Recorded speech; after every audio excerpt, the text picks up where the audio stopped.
சேர்க்க வேண்டுமே இந்த செய்தியை. உங்கள் கட்சியின் தலைவர் பேசினால் இது உலகம் முழுவதும் போகுமா என்று அந்த காவல்துறை அதிகாரிகள் அப்பாவிகள் போல கேட்டார்கள். அவர்களுக்கு நான் சொன்னேன், எங்க அண்ணன் பேசுகின்ற ஒவ்வொரு மேடை பேச்சும் உலகம் முழுவதும் எடுத்து செல்லப்படுது அப்படின்னு வந்து அவங்களுக்கு சொன்னேன். இன்னைக்கு இந்த செம்மணி மனித புதகுழி என்பது, இதுல பாருங்க, ஒரு பொண்ணு, ஒரு குழந்தையை வந்து நெஞ்சோடு அணைச்சுக்கிட்டு ஒரு பெண் படுத்திருக்கிறார். ஒரு எலும்பு கூடு கிடைச்சிருக்கு. அந்த பெண் இறந்திருந்தால், அவ செத்து போயிருந்தா, அப்படி ஒரு குழந்தைய அணைச்சுக்கிட்டு புதகுழியில இருந்திருக்க முடியுமா சொல்லுங்க?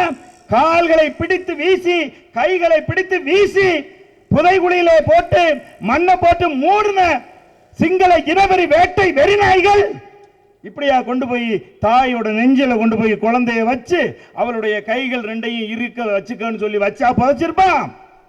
நல்லா யோசிச்சு பாருங்க. நினைக்கின்ற போது நெஞ்சில அப்படியே திராவகத்தை கொட்டுனது மாதிரி வலியா இருக்கு, வேதனையா இருக்கு.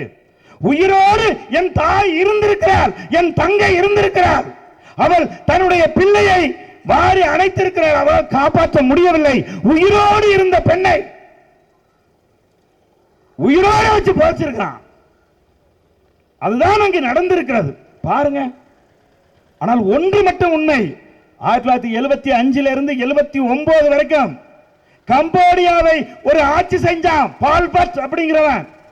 கிட்டத்தட்ட பால்பட் 30 லட்சம் பேரை கொன்று குளித்தான். ஹாலிவுட்ல படமா கூட எடுத்தான், கில்லிங் ஃபீல்ட்ஸ் அப்படின்னு.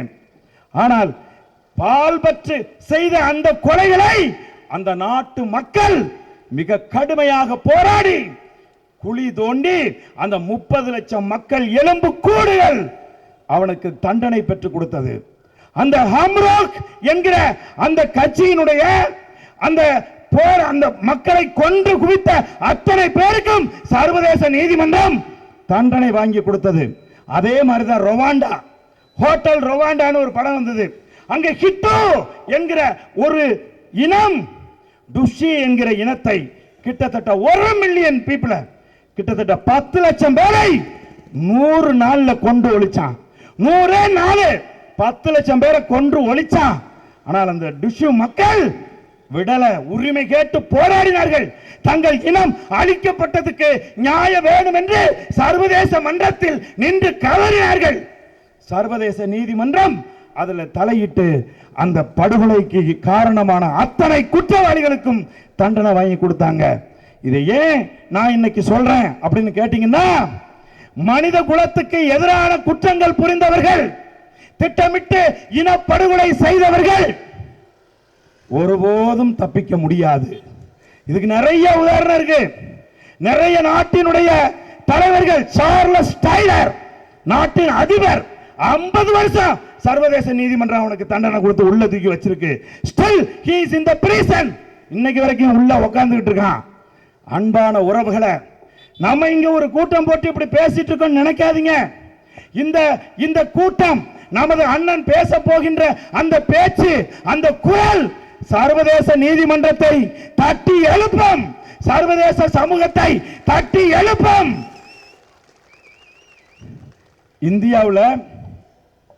இந்தியாவில் தமிழர் நிலப்பரப்புல தமிழனுக்கு நடந்திருக்கிற இந்த கொடுமை, இதை பேசுறதுக்கு எவன் இருக்கிறான்? நீ தமிழ்நாட்டில் எவன் இருக்கிறான்?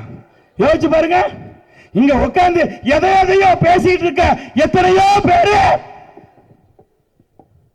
ஈழத்தமிழர் பிரச்சனைனா அதையே எத்தனை வருஷத்துக்கு பேசிட்டு இருப்ப, எத்தனை வருஷத்துக்கு பேசிட்டு இருப்ப. திமுக எத்தனை வருஷத்துக்கு குற்றம் சொல்லுவ, கலைஞர் கருணாநிதிய இன்னும் எத்தனை வருஷத்துக்கு குற்றம் சொல்லுவ என்று பேசுகின்ற ஈனத்தமிழர்கள், ஈனர்கள் வாழுகின்ற பூமி இந்த பூமி, இந்த நிலப்பரப்பு. இந்த நிலப்பரப்பில் ஒற்றை தமிழனாக இன்றைக்கு அவன் கட்டி எழுப்பி இருக்கிறானே நாம் தமிழர் என்கின்ற இந்த பெரும் படை, இந்த படை நிச்சயமாக ஈழத்தமிழ் மக்களுக்கு துயரத்துக்கு. கிட்டத்தட்ட 2019 நான் இலங்கைக்கு போயிருந்தேன். கிளிநொச்சியில் நம்முடைய தாய் தமிழ் சொந்தங்கள், காணாமல் ஆக்கப்பட்டவர்களினுடைய உறவினர்கள் திரண்டு 1112வது நாள் உண்ணாவிரத போராட்டம் நடத்திட்டு இருந்தாங்க. தமிழ்நாட்டிலிருந்து நான் போறேன், சீமானின் தம்பியாக நான் செல்லுகின்றேன். நான் இங்கேருந்து இறங்கி அந்த ரோட்ல இருந்து அவர்கள் அந்த போராட்டத்துக்கு வைத்திருக்கக்கூடிய இடத்தை நோக்கி போறேன். நம்ம ஊர்ல எல்லாம் ஒரு மரணம் நிகழ்ந்து விட்டால், நம்முடைய சகோதரி வீட்டிலே ஒரு மரணம் நிகழ்ந்து விட்டால், நம்ம இங்கிருந்து போனோம் அப்படின்னம்னா நம்ம சகோதரிகள், நம்முடைய சொந்தங்கள், நம்முடைய ரத்த உறவுகள் எல்லாம் கையை தூக்கி அடித்துக் கொண்டு கதறி ஓடி வருவார்களே, அதுபோல என்னை நோக்கி அந்த தாய்மார்களும் தங்கைமார்களும் என்னை நோக்கி ஓடி வருகிறார்கள். ஒற்றை குரல் எடுத்து ஓடி வர்றான். ஏன்? தமிழ்நாட்டில இருந்து என் சொந்தம் வர்றாண்டா அப்படிங்கிற உணர்வோடு அவர்கள் ஓடி வந்தபோது என்னால் என்னை கட்டுப்படுத்த முடியவில்லை. என் அன்பான உறவுகளை, அவங்க நம்புறான். என்ன நம்புறான்? விசாரணைக்கு தான் தம்பி கூட்டிட்டு போனாங்க, விசாரணைக்குன்னு தான் கூட்டி போனான். 2 வயசு குழந்தையை கூட்டிட்டு போனான், 5 வயசு பிள்ளைய என் மகளை கூட்டிட்டு போனான், என் கணவனை கூட்டி சென்றான், திருமணமான என்னுடைய மகனையும் என் மருமகளையும் கூட்டிட்டு போனான். அவங்க உயிரோட இருப்பாங்க, ஏதாவது ஒரு சிறையில் வச்சிருப்பான், இல்ல எங்காவது ஒரு இடத்துல வச்சிருப்பான், அவங்க உயிரோட வந்துருவாங்க அப்படின்னு இந்த மக்கள் நம்பினார்கள் என் உறவுகளை. ஆனா இன்னைக்கு தோண்ட தோண்ட மன்னார்ல குழி தோண்டினா எலும்பு கூட வருது, கிளிநொச்சியில் தோண்டினால் எலும்பு கூடு வருது. தமிழர் நிலப்பரப்பு முழுவதும் எலும்பு கூடா இன்னைக்கு வந்துட்டு இருக்கு. இதுக்கு நீதி, உறுதியாக நீதி கிடைக்கும். அதுக்கு இந்தியாவில் குறிப்பா இன்னைக்கு தமிழர்கள் பிரிஞ்சு கிடக்கிறான், உலகம் முழுதும் பிரிஞ்சு கிடக்கின்றான். தாய் தமிழகத்தில் இருக்கக்கூடிய தமிழர்களை கட்டமைத்து கூற்று உடன்று மேல் வரினும் கூடி எதிர்க்கும் ஆற்றல் அதாண்டா பட அப்படின்னு நம்ம வள்ளுவ பெரும் பாட்டன் சொன்னதை முன் வச்ச என் அண்ணன் செந்தமிழன் சீமான் நாம் தமிழர் என்கின்ற படையை இன்றைக்கு கட்டி இருக்கின்றார். இந்த படை நிச்சயமாக எப்படி எப்படி வந்து துட்ட காமன் நம்முடைய எல்லாளனை வந்து தாக்கிய போது சோழ பெருநிலத்தில் இருந்து படையனுப்பி என் பாட்டன் துட்ட காமனை அடித்து விரட்டி தமிழ் மன்னனை தலை நிமிர வைத்தானோ, அதே போல இந்த சோழ நாட்டில் இருந்து தமிழ்நாட்டில் இருந்து என் அண்ணன் செந்தமிழன் சீமான் படை கட்டி நிச்சயமாக தனி ஈரத்தை அடைவான். அன்றைக்கு இந்த கொடூரத்தை செஞ்சவன் அத்தனை பேரும் தூக்கில் ஏற்றப்படுவான் என்று கூறி வாய்ப்புக்கு நன்றி கூறி விடைபெறுகிறேன். நன்றி, வணக்கம். நாம் தமிழர்.